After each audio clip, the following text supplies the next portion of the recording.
नमस्कार दोस्तों, स्वागत है आपका हमारे YouTube channel RS online education में।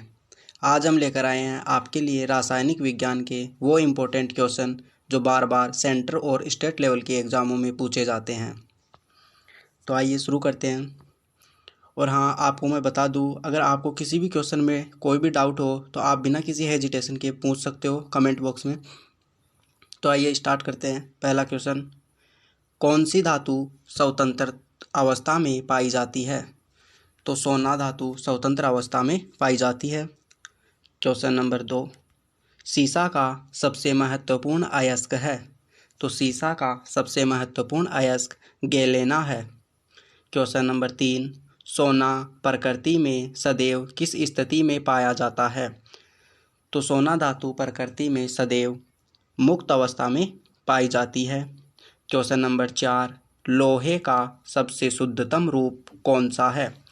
तो लोहे का सबसे शुद्धतम रूप पिटवा लोहा है। क्वेश्चन नंबर 5, वह धातु कौन सी है जिसका उपयोग विद्युत चुंबक के रूप में नहीं किया जा सकता? तो वह धातु जिसका उपयोग विद्युत चुंबक के रूप में नहीं किया जा सकता वह है तांबा। क्वेश्चन नंबर 6, क्वार्टज एक रूप है? तो क्वार्टज किसका एक रूप है ये बताना है। तो क्वार्टज सिलिकॉन और डाइऑक्साइड का एक रूप है। क्वेश्चन नंबर 7, माणिक्य यानी रूबी और नीलम किसके ऑक्साइड है? तो माणिक्य यानी रूबी और नीलम कॉपर के ऑक्साइड है। क्वेश्चन नंबर 8, टांका यानी सोल्डर किसके मिश्र धातु है?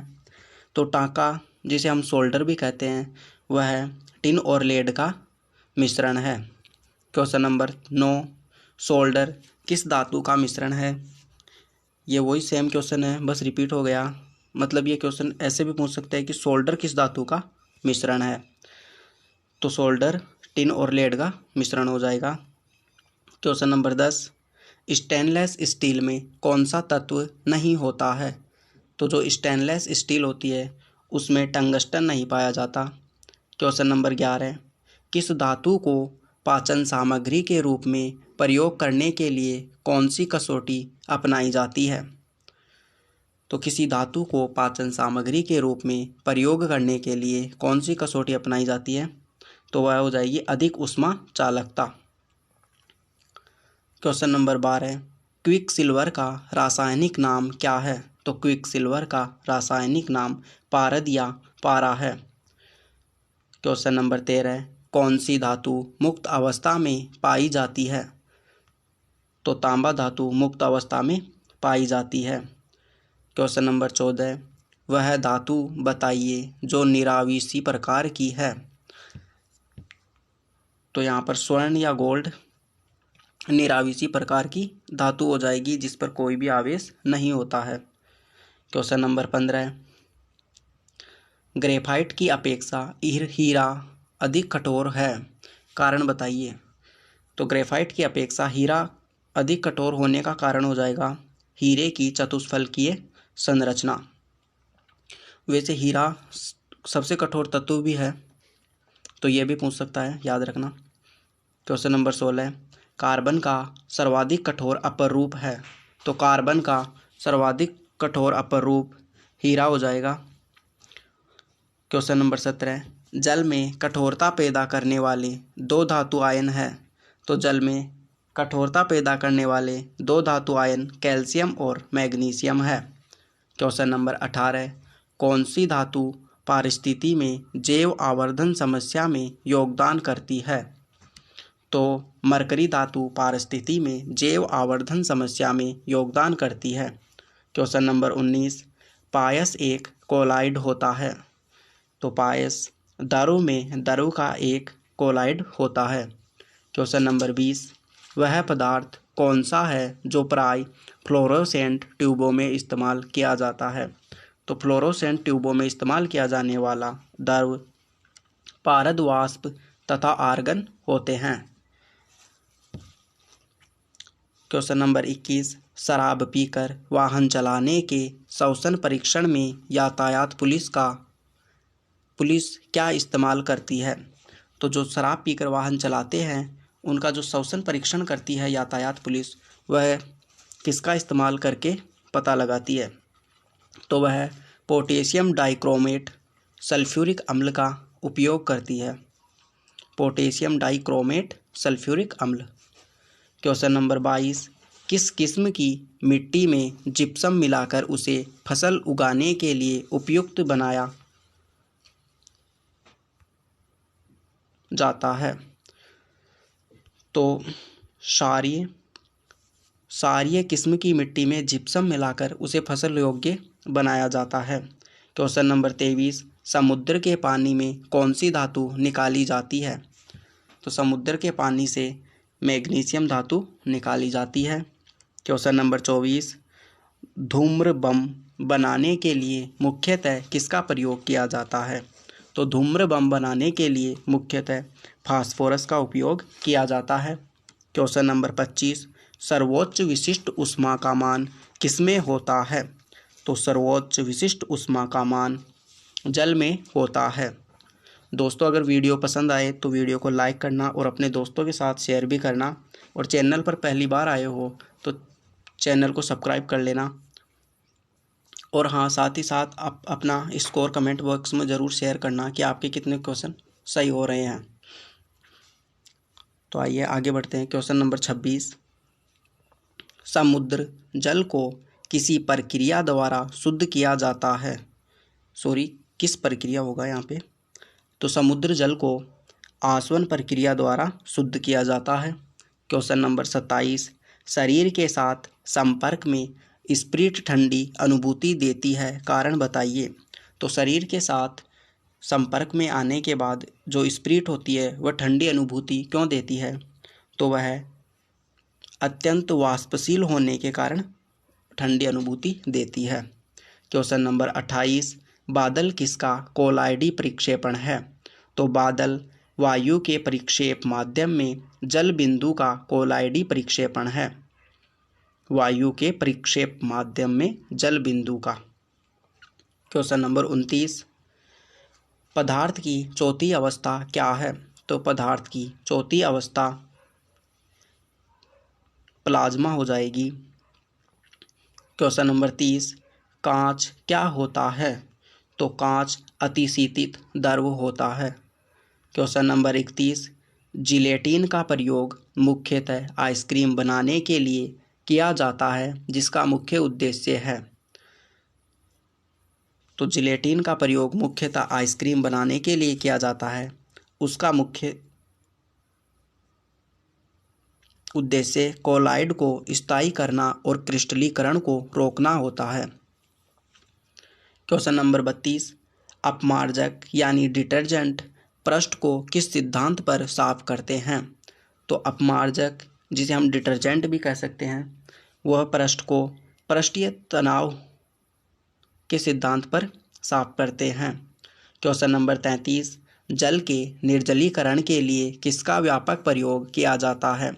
तो जल के निर्जलीकरण के लिए ब्लीचिंग पाउडर का उपयोग किया जाता है।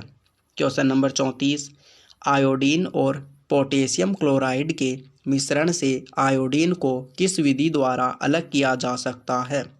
तो आयोडीन और पोटेशियम क्लोराइड के मिश्रण से आयोडीन को ऊर्ध्वपातन विधि द्वारा अलग किया जा सकता है।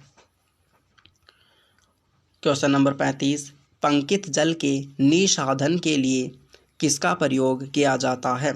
तो पंकित जल के निषादन के लिए साधारण फिटकरी का उपयोग किया जाता है। भी क्वेश्चन बार बार बहुत से एग्जामों में पूछे गए हैं, तो आप इनको अच्छे से याद कर लेना। अगर एक बार में याद नहीं होते हैं तो इन्हें बार बार वीडियो को देखकर याद कर लेना। हमें आशा है आपको ज़रूर मदद मिलेगी इनसे। तो आगे बढ़ते हैं। क्वेश्चन नंबर 36, विसंक्रमण के बाद जल में उपलब्ध क्लोरीन की मात्रा को कहते हैं? तो विसंक्रमण के बाद जो जल में क्लोरीन की मात्रा बचती है उसे अवशिष्ट क्लोरीन कहते हैं।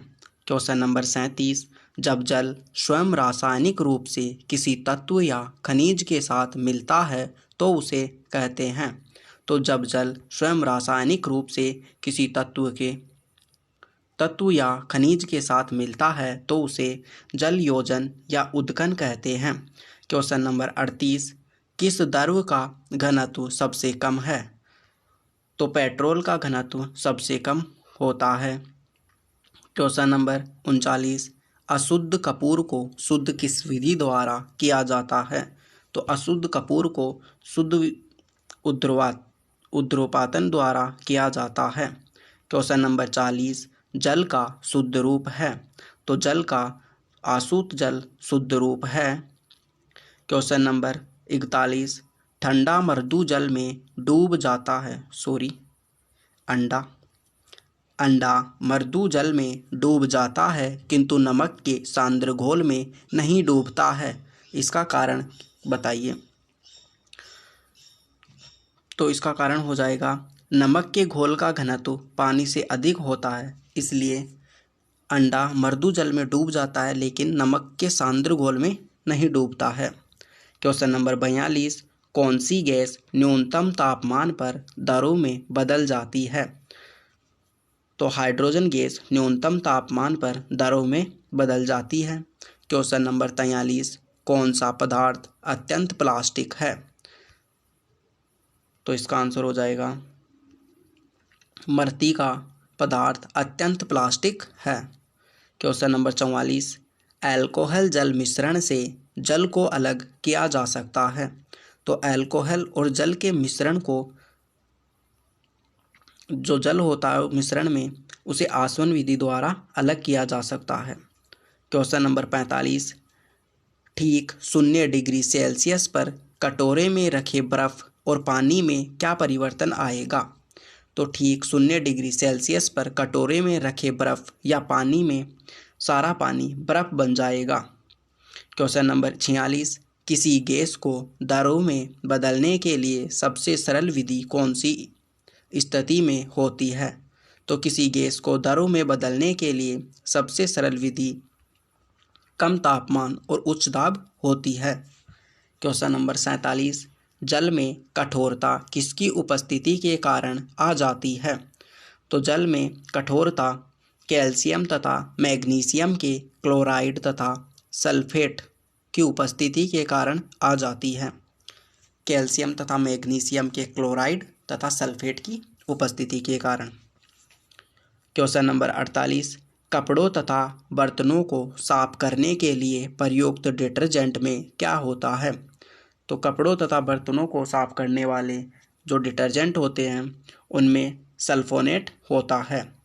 क्वेश्चन नंबर 49, मामूली कट जाने पर फिटकरी रक्त स्त्रावण को रोक देती है, इसका क्या कारण है? तो इसका कारण स्कंदन होता है।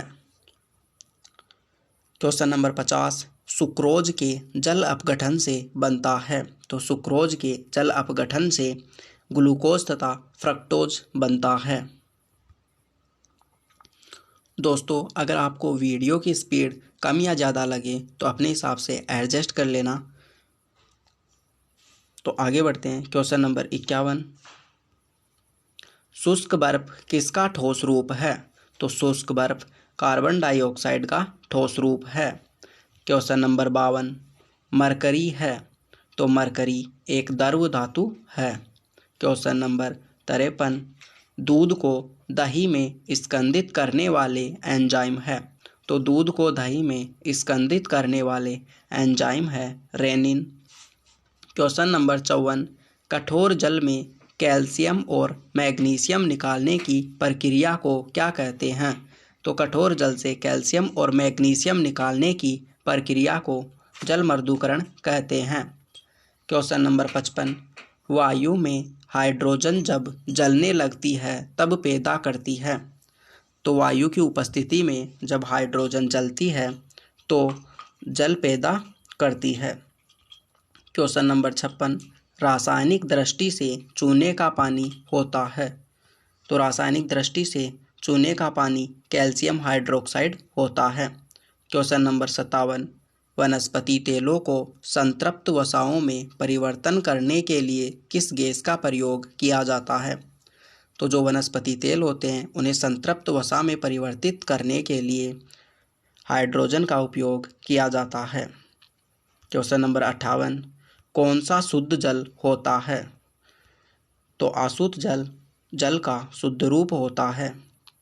क्वेश्चन नंबर 59, गैस में ध्वनि तरंग संचरण में क्या होता है? तो गैस में ध्वनि तरंग संचरण में रुद्धोष्म संपीड़न और विरलन होता है। क्वेश्चन नंबर 60, वातावरण के अंदर क्षैतिज ऊष्मा अंतरण को क्या कहा जाता है? तो वातावरण के अंदर क्षैतिज ऊष्मा अंतरण को अभिवहन या एडवेक्शन कहते हैं। क्वेश्चन नंबर 61, अग्निशामक के रूप में किस गैस का प्रयोग किया जाता है? तो अग्निशामक के रूप में कार्बन डाइऑक्साइड का उपयोग किया जाता है। क्वेश्चन नंबर 62, ब्लीचिंग पाउडर का रासायनिक नाम है? तो ब्लीचिंग पाउडर का रासायनिक नाम कैल्शियम हाइपोक्लोराइट होगा। क्वेश्चन नंबर 63, पेट्रोल की स्फोटक रोधी गुणवत्ता बढ़ाने के लिए किसे इस्तेमाल किया जाता है? तो पेट्रोल की स्फोटक रोधी गुणवत्ता बढ़ाने के लिए टेट्राएथिल सीसा का उपयोग किया जाता है। क्वेश्चन नंबर 64, रसोई की गैस एक मिश्रण है? तो रसोई की गैस ब्यूटेन और प्रोपेन का मिश्रण होता है। दोस्तों, यह कभी कभी ऐसे भी आता है कि उसमें केवल ऑप्शन में एक ही नाम होता है, या तो ब्यूटेन या प्रोपेन। तो आप घबराइए नहीं, एक भी आंसर हो सकता है। जैसे पूछ ले कि रसोई की गैस में उपयोग किया जाता है तो ब्यूटेन या प्रोपेन, दोनों में से कोई भी ऑप्शन चूज कर लेना, और अगर दोनों हो तो दोनों। तो आगे बढ़ते हैं। क्वेश्चन नंबर 65, एलपीजी सिलेंडर में दाब के अंतर्गत द्रव रूप में मुख्यतः गैसों के लिए किस मिश्रण को भरा जाता है? तो देखो, ये सेम ही क्वेश्चन है, बस थोड़ा पूछने का स्टाइल अलग हो गया, तो आपको घबराना नहीं है, इसका भी आंसर सेम ही होगा। तो प्रोपेन और ब्यूटेन ही होगा। तो एक बार और पढ़ते हैं। क्वेश्चन नंबर 65, एलपीजी सिलेंडर में दाब के अंतर्गत द्रव रूप में मुख्यतः गैसों के किस मिश्रण को भरा जाता है? तो प्रोपेन और ब्यूटेन हो जाएगा। क्वेश्चन नंबर 66, टेट्राएथिल लेड या TEL क्या है? तो यहाँ पर टेट्राएथिल लेड भी आ सकता है या फिर TEL भी आ सकता है, शॉर्ट फॉर्म हो गई है इसकी। तो टेट्राएथिल लेड या TEL अपस्फोटी रोधी यौगिक या एंटीनॉक कंपाउंड है। अपस्फोट रोधी यानी जिससे विस्फोट में रुकावट आती हो, तो अपस्फोट रोधी यौगिक या एंटीनॉक कंपाउंड है। यह इंग्लिश नाम हो गया, तो यह भी ऑप्शन में आ सकता है, तो दोनों को याद रखिए। क्वेश्चन नंबर 67, जिस प्लास्टिक पॉलीमर से कंघे, खिलौने, कटोरे आदि बनाए जाते हैं उसका नाम क्या है? तो जिस प्लास्टिक पॉलीमर से कंघे, खिलौने, कटोरे आदि बनाए जाते हैं उसे पॉलीस्टायरीन कहते हैं। क्वेश्चन नंबर 68, पेट्रोलियम एक मिश्रण है? तो पेट्रोलियम हाइड्रोकार्बनों का एक मिश्रण है। क्वेश्चन नंबर 69, पॉलीस्टायरीन कैसा पॉलीमर है? तो पॉलीस्टायरीन एक प्रकार का संश्लिष्ट पॉलीमर है। क्वेश्चन नंबर 70, पेट्रोलियम मोम है? तो जो पेट्रोलियम मोम है वह पैराफिन मोम होती है। क्वेश्चन नंबर 71, रासायनिक दृष्टि से ब्लीचिंग पाउडर होता है? तो रासायनिक दृष्टि से ब्लीचिंग पाउडर कैल्शियम क्लोराइड होता है। यह पहले भी रिपीट हो चुका है। तो क्वेश्चन नंबर 72, मोमबत्ती बनाने के लिए प्रयुक्त मोम रासायनिक दृष्टि से एक मिश्रण है? तो मोमबत्ती बनाने के लिए जो मोम इस्तेमाल किया जाता है वह रासायनिक दृष्टि से एलिफेटिक हाइड्रोकार्बन होता है। क्वेश्चन नंबर 73, व्यापारिक वैसलीन किससे निकाला जाता है? तो व्यापारिक वैसलीन पेट्रोलियम से निकाला जाता है। क्वेश्चन नंबर 74, हाइड्रोकार्बन का प्राकृतिक स्रोत है? तो हाइड्रोकार्बन का प्राकृतिक स्रोत जीवभार हो जाएगा। क्वेश्चन नंबर 75, विमानन गैसोलीन में ग्लाइकोल मिलाया जाता है, कारण बताओ। तो जो विमानन गैसोलीन है उसमें ग्लाइकोल क्यों मिलाया जाता है? क्योंकि यह पेट्रोल के हिमीभवन को रोकता है, इसलिए विमानन गैसोलीन में ग्लाइकोल मिलाते हैं। क्वेश्चन नंबर 76, प्राकृतिक गैस का मुख्य घटक क्या है? तो प्राकृतिक गैस का मुख्य घटक मीथेन है। क्वेश्चन नंबर 77, घरेलू खाना पकाने की गैस में प्राय क्या होता है? तो घरेलू खाना पकाने की गैस में प्राय द्रवित ब्यूटेन और आइसोब्यूटेन होता है। क्वेश्चन नंबर 78, पेट्रोल से लगी आग को बुझाने में जल प्रभावी नहीं होता, कारण बताओ। तो पेट्रोल से लगी आग को बुझाने में जल प्रभावी नहीं होता क्योंकि जल और पेट्रोल एक दूसरे में अमिश्रणीय है और पेट्रोल ऊपरी परत बनाता है, अतः जलता है। तो क्वेश्चन नंबर 79, न्यूनतम ज्वलनशील रेशा होता है? तो न्यूनतम ज्वलनशील रेशा नायलॉन होता है।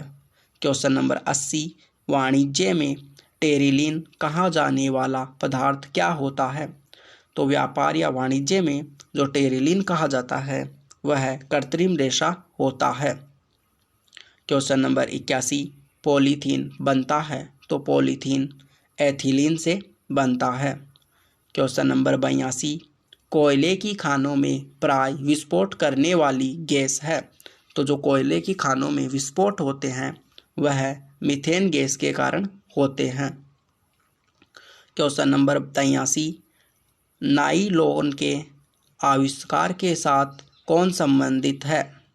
सॉरी, ये के इसी में ऐड हो गया, तो ये नाइलॉन है। तो नाइलॉन के आविष्कार के साथ डॉक्टर वेलेस एच केराथर्स संबंधित हैं। क्वेश्चन नंबर 84, सूर्य में ऊर्जा का निरंतर सर्जन किस कारण होता रहता है? तो सूर्य में ऊर्जा का निरंतर सर्जन नाभिकीय संलयन या न्यूक्लियर फिजन, इंग्लिश में भी आ सकता है ऑप्शन, तो दोनों देखना है। तो क्वेश्चन नंबर 85, परमाणु पाइप का प्रयोग कहाँ होता है? तो परमाणु पाइप का प्रयोग नाभिकीय विखंडन के परिचालन में होता है। क्वेश्चन नंबर 86, हाइड्रोजन बम किसने विकसित किया था? तो हाइड्रोजन बम एडवर्ड टेलर ने विकसित किया था। क्वेश्चन नंबर 87, हाइड्रोजन बम किस सिद्धांत पर आधारित है? तो हाइड्रोजन बम अनियंत्रित संलयन अभिक्रिया पर आधारित है। तो क्वेश्चन नंबर 88, आगे बढ़ते हैं। किस प्रकार की अभिक्रिया से सबसे अधिक हानिकारक विकिरण पैदा होती है? तो संलयन अभिक्रिया से सबसे अधिक हानिकारक विकिरण पैदा होते हैं। क्वेश्चन नंबर 89, चॉकलेट स्वास्थ्य के लिए हानिकारक हो सकते हैं, किस कारण? तो चॉकलेट स्वास्थ्य के लिए हानिकारक सीसा की उपस्थिति के कारण हो सकते हैं। क्वेश्चन नंबर 90, बारूद का आविष्कार किसने किया था? तो बारूद का आविष्कार रॉजर बेकन ने किया था। क्वेश्चन नंबर 91, परमाणु ऊर्जा के उत्पादन में प्रयोग किया जाने वाला आइसोटोप कौन है? तो परमाणु ऊर्जा के उत्पादन में प्रयोग किया जाने वाला आइसोटोप U-235 हो जाएगा। क्वेश्चन नंबर 92, मोनोजाइट बालू में कौन सा खनिज पाया जाता है? तो मोनोजाइट बालू में थोरियम खनिज पाया जाता है। क्वेश्चन नंबर 93, उस कण का नाम बताइए जिसका श्रृंखला अभिक्रिया के लिए यूरेनियम के विखंडन के दौरान बना रहना अनिवार्य है। तो वह कण हो जाएगा न्यूट्रॉन। तो न्यूट्रॉन श्रृंखला अभिक्रिया के लिए यूरेनियम के विखंडन के दौरान बना होना आवश्यक है। क्वेश्चन नंबर 94, विघटन नाभिकता का क्या कारण है? तो विघटन नाभिकता का कारण अस्थायी न्यूक्लियस है। क्वेश्चन नंबर 95, नाभिकीय विखंडन में ऊर्जा किस रूप में निकलती है? तो नाभिकीय विखंडन में ऊर्जा ऊष्मा के रूप में निकलती है। क्वेश्चन नंबर 96, क्यूरी बिंदु तापमान पर क्या होता है? तो क्यूरी बिंदु तापमान पर धातु का चुंबकीय गुण समाप्त हो जाता है। ये क्वेश्चन उल्टा भी आ सकता है कि धातु का चुंबकीय गुण किस तापमान पर समाप्त हो जाता है। तो आगे बढ़ते हैं। क्वेश्चन नंबर 97, किस मद का प्रयोग पुरातात्वीय महत्व की अति प्राचीन वस्तुओं के तिथि निर्धारण के लिए किया जाता है? तो पुरातात्विक महत्व की अति प्राचीन वस्तुओं के तिथि निर्धारण के लिए कार्बन 14 पद्धति का उपयोग किया जाता है। क्वेश्चन नंबर 98, कौन सा तत्व रेडियो एक्टिव नहीं है? तो जर्कोनियम रेडियो एक्टिव तत्व नहीं है। क्वेश्चन नंबर 99, सामान्य उर्वरकों में जिन तत्वों की सबसे अधिक आवश्यकता होती है वे है? तो सामान्य उर्वरकों में नाइट्रोजन, पोटेशियम व फास्फोरस तत्वों की सबसे अधिक आवश्यकता होती है। क्वेश्चन नंबर 100, जो आज के वीडियो का लास्ट क्वेश्चन है, वह एक तत्व कौन सा है जिसके वाणिज्यिक उर्वरकों में पाए जाने की संभावना सबसे कम होती है? तो वह एक तत्व सिलिकॉन हो जाएगा, जिसके वाणिज्यिक उर्वरकों में पाए जाने की संभावना सबसे कम होती है। दोस्तों, आपको कमेंट बॉक्स में अपना स्कोर ज़रूर शेयर करना है और बताना है कि आपके कितने क्वेश्चन सही हो रहे हैं। और दोस्तों, अगर वीडियो से संबंधित किसी भी प्रकार की आपको कोई परेशानी है तो आप कमेंट बॉक्स में बता सकते हो, जिससे आपकी समस्या का समाधान किया जा सके। और हो सकता है, मुझे लगता है कि आपको मैं थोड़ा समय आंसर देने के लिए कम दे रहा हूँ, तो अगर आपको ऐसा लगता है तो आप वीडियो की स्पीड कम करके देख लिया करो, क्योंकि जिनका रिवीजन हो चुका है पहले, उनके लिए अगर वीडियो को और भी धीमी स्पीड करेंगे तो उन्हें परेशानी हो सकती है। तो थैंक यू, धन्यवाद लास्ट तक वीडियो को देखने के लिए।